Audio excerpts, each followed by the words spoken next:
বহুতো ষ্টুডেণ্টছে আমাক সুধি আছিল যে কিমান নম্বৰ পালে কি এৱাৰ্ড দিয়া হয় আৰু এই কথাখিনি আমি এক্সাম দিয়া আগতে জনাটো খুবেই ইম্পৰ্টেণ্ট হয়। তো আজি এই ভিডিঅ'টো আমি ডিছকাছ কৰিম তোমালোকে কিমান নম্বৰ পালে কি এৱাৰ্ড পাবা। মেট্ৰিক পৰীক্ষা আৰু এইচএছ পৰীক্ষা দুটাৰ কাৰণে ডিছকাছ কৰা হ'ব। তো প্ৰথম আমি মেট্ৰিক পৰীক্ষাৰ কাৰণে ডিছকাছ কৰোঁ। তো মেট্ৰিক পৰীক্ষাত দিয়া হয় আনন্দৰাম বৰুৱা এৱাৰ্ড আৰু কেতিয়া দিয়া হয় যেতিয়া তোমালোকে 75% বা তাৰ ওপৰত মাৰ্কছ পোৱা।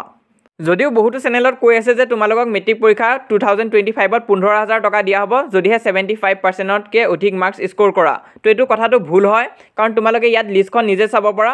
SSLC 2022ত আছিল 16,000 টকা, তাৰপিছত SSLC 2023ত দিছিল 15,000 টকা, তাৰপিছত SSLC 2024ত দিছিল 12,500 টকা। তো ইয়াত তোমালোকে চাব পাৰা যে পইচাটো কমি আহি আছে। তো এইবাৰৰ কাৰণে আমি এই ৰেঞ্জটো এক্সপেক্ট কৰিব পাৰোঁ 10,000 বা 12,500 ইয়াৰ ভিতৰতে তোমালোকক দিব পাৰে কিবা এটা।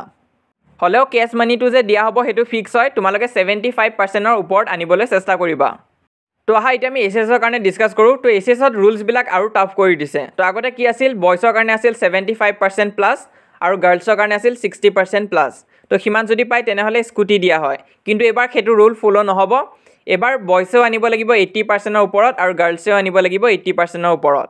তো ইয়াত বাৰু ইকুৱেলিটি আনিব বিচাৰিছে আমি গম পাইছোঁ, হ'লেও 75% কৰি দিব লাগিছিলে, কিন্তু চৰকাৰে যিহেতু 80% কৰিলে তো এতিয়া অপশ্যনো নাই। তোমালোকে 80% বা 80%ৰ ওপৰত আনিলেহে স্কুটি পাবা এইবছৰ।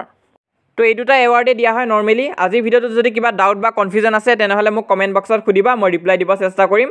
আৰু পাৰিলে আমাৰ হোৱাটছএপ চেনেলটো তোমালোকে জইন হৈ যাবা যদি এতিয়ালৈ জইন কৰা নাই। লিংকটো পিন কমেণ্টত দিয়া থাকিব, তো তাত ক্লিক কৰি জইন হ'ব পাৰিবা। এইচএছ আৰু SSLC দুটাৰ কাৰণে খোলা হৈছে, তোমালোকে জইন কৰিব পাৰিবা। আৰু এতিয়ালৈ যদি তোমালোকে আমাক ইনষ্টাগ্ৰামত ফ'ল' কৰা নাই তেনেহ'লে এইটো হৈছে আমাৰ ইনষ্টাগ্ৰাম হেণ্ডেল, তোমালোকে তাত আমাক চাৰ্চ কৰিলে পাই যাবা। তো তাতো ফ'ল' কৰি ৰাখিবা। আৰু মষ্ট ইম্পৰ্টেণ্ট আমাৰ এই চেনেলটো তোমালোকে ছাবস্ক্ৰাইব কৰিবা। আমি যিমান পাৰোঁ তোমালোকক সহায় কৰি যাব চেষ্টা কৰিম।